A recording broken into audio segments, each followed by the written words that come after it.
দর্শক, আমরা আছি এখন গরডোবা ইউনিয়নের। এখানে সোশ্যাল মিডিয়াতে একটা নিউজ এসেছে।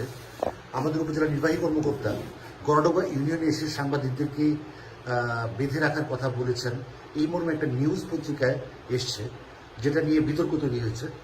তো সেক্ষেত্রে আমরা গরডোবা ইউনিয়নে এখন আছি।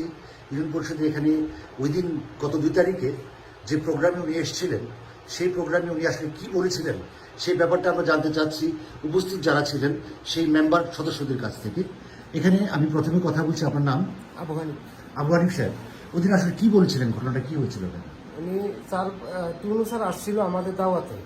আসার পরে টুনু স্যার আমাদেরকে বলেছিল যে আপনারা প্রকল্প সভাপতি যারা আছেন, আপনার প্রকল্প কমিটি যারা আছেন, যদি কোনো ব্যক্তি আপনাদের কাছে কোনো চাঁদা দাবি করে তাহলে আপনারা চাঁদা দিবেন না, চাঁদা না দিয়ে আমাকে অভিহিত করবেন, এটা বিষয়টা আমি আইনানুগ ব্যবস্থা গ্রহণ করব। এইটুকু উনি বলেছি, জাস্ট এতটুকু কথা হয়েছিল। আর কোনো সাংবাদিক উদ্দেশ্য করে কাউকে আঘাত করে উনি কথা বলেন না। জি, ধন্যবাদ। জি, আপনার নাম? আমার নাম আনিস সালাম। আপনি কত নম্বর মেম্বার? 3 নম্বর ওয়ার্ডের মেম্বার। আচ্ছা, ওই দিন প্রোগ্রামে আপনি ছিলেন? জি, আমি ছিলাম।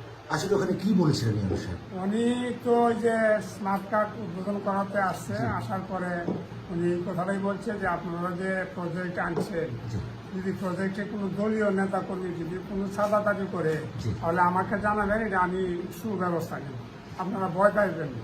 আচ্ছা আচ্ছা আচ্ছা। আর মানে আপনারা এই কাজ রীতিমতো কাজ করে যাবেন। আর সাংবাদিকের ব্যাপারে কোনো কথা হয় নাই আমার জানা মতো, এই ধরনের কোনো আলোচনা হয়? একদম কোনো আলোচনা হয় নাই আমার জানা মতো। জি, ধন্যবাদ।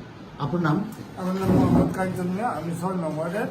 এই গত 2 তারিখে যে আলোচনাটা হয়েছিল, এই আলোচনাটা হলো ইউনুসাতে আমরা করে আনছিলাম, আমরা যে ট্যাক্স কার্ড অনলাইনে নেওয়া হয়েছে, ডিজিটাল করা হয়েছে, এটা উদ্বোধনের দাম এই না ওনা এটা সম্বন্ধে খুব প্রশংসা করছে। প্রশংসা করে না এক পর্যায়ে কথা হয়েছে যে কিছু নেতা কর্মী আছে আমরা কাজ করার মধ্যে প্রতিষ্ঠা করে, তখন ওনার বলছে যদি এই দল নেতা কর্মী কেউ ছাদা দাবি করে তাহলে আমাদের অবহিত করবেন, আমি এটার এই আইনানুগ ব্যবস্থা দেন, আপনারা সঠিক কাজ করে যাবে, আপনারা এটা দায় ভয় পেন না। এইটুকুই কথা। আর এই সাংবাদিকের কোনো কথা আসে না, সাংবাদিকদের ব্যাপারে না। জি, ধন্যবাদ। আমরা এখন কথা বলবো 6, 7, 8 নম্বর ওয়ার্ডের লাকি আক্তার, 4, 5, 6 লাকি আক্তারের সাথে। আপনি ছিলেন ওদিন প্রোগ্রামে? আচ্ছা আচ্ছা, ওদিন আসলে কি কথা বলেছিলেন? স্যার সাংবাদিকরা উদ্দেশ্য করে কোনো কিছু বলছে না, বলছে আমাদের কাজে যদি বাইরের লোকজন দলীয় কিংবা অন্য অন্য লোকরা এখানে ছাদা দাবির জন্য করে আমরা না দেওয়ার জন্য স্যারের কাছে যাওয়ার জন্য বলছে। স্যার আইনগতভাবে কিংবা স্যার যতটুকু পারে আমাদের পক্ষে সাহায্য সহযোগিতা করবে এবং আমাদের ইউনিয়নের পক্ষে কাজ করবে। এমনিতেই আপনাদের ইউনিয়নে কি আসলে এই ধরনের সমস্যা অহরই ঘটতেছে যে চাঁদা যায় এসে এই ধরনের প্রবলেম? বর্তমানে অবশ্য এরকম কিছু নাই, তারপরও স্যার আমাদেরকে সতর্ক করে গেছে যে আমাদের ইউনিয়ন সুন্দর ভালোভাবে করতেছে, যাতে সুন্দরভাবে আমরা সবাই মিলে কাজ কাম করতে পারি। স্যার আমাদের পক্ষে থাকবে। উদ্দেশ্য করে এরকম কিছু বলেনি, সাংবাদিক বা নেতা কেউ কিছু বলে না, বলছে যে প্রকল্প বাস্তবায়নে যদি কোনো প্রতিবন্ধকতা সৃষ্টি হয় তাহলে এটা সরাসরি আমাকে জানাবেন, আমি এটা আইনানুগ ব্যবস্থা নেব। এই ওদিন আসলে কি প্রোগ্রাম ছিল এখানে? এটা হলো যে হোল্ডিং ট্যাক্স ডিজিটালাইজ, আমরা এটা হোল্ডিং ট্যাক্স অ্যাসেসমেন্টটা ডিজিটালাইজ হয়ে গেছে, তো এটার উদ্বোধনের জন্য স্যার হইলো আমাদের ইউনিয়ন পরিষদের কয়েকজন সদস্যকে দাওয়াত ছিলেন, ওই দাওয়াত এই প্রোগ্রামে আসছিল। স্যার এটা উদ্বোধন করে পরিষদের সার্বিক বিভিন্ন কাজ বাস্তবায়নে নির্দেশনা দিয়ে গেছেন, আর সুন্দর করে কাজ করার জন্য বলে গেছেন, এবং কোনো সমস্যা হইলে স্যারকে জানানোর জন্য বলে গেছেন।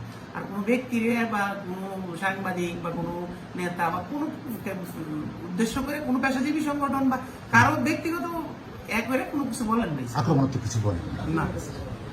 আচ্ছা, আসলে আপনাদের ইউনিয়নে কি আসলে এই ধরনের সমস্যা আছে? না না না, এই ধরনের সমস্যা হয় কি কখনো? না, এরকম সমস্যা আমি পাইছি না। সমস্যা আপনি পান না? আপনারা পেয়েছেন কি এই ধরনের সমস্যা? আমাদের ইউনিয়নে কোনো সমস্যা নেই, এই ধরনের কোনো প্রবলেম? আমাদের ইউনিয়নে কোনো সমস্যা নেই, আমরা ইউনিয়ন সুন্দর মতো চলতেছে। আমরা দলীয় লোকের সঙ্গেও আমরা নেওয়া পরামর্শ করিয়া আমরা সুন্দর মতো চালাইতেছি, প্রতিটা প্রকল্পে আমরা খুব সুন্দর মতো কাজ করে গেছি। এটাই সুন্দর কাজ যেভাবে হয়, এই জন্য টুনু স্যার আমাদেরকে উপদেশ দিয়ে গেছে, দিক নির্দেশনা দিয়ে গেছে। আর স্যার নিজে এসে আমাদের ইউনিয়নের কাজগুলো দেখছে, দেখে অনেক খুশি হয়েছে। হ্যাঁ, যে ইউনিয়নের কাজ ভালো চলছে, সুন্দরভাবে চলতেছে। মানে বেসিক্যালি উনি আপনাদেরকে ইন্সপায়ার্ড করে গেছেন কাজ যাতে আপনারা ঠিকমতো করেন, কোনো বাধাবিঘ্ন যাতে না আসে, সমস্যা হলে জানাতে বলেছেন, এই তো ব্যাপারটা। জি জি, ধন্যবাদ সকলকে।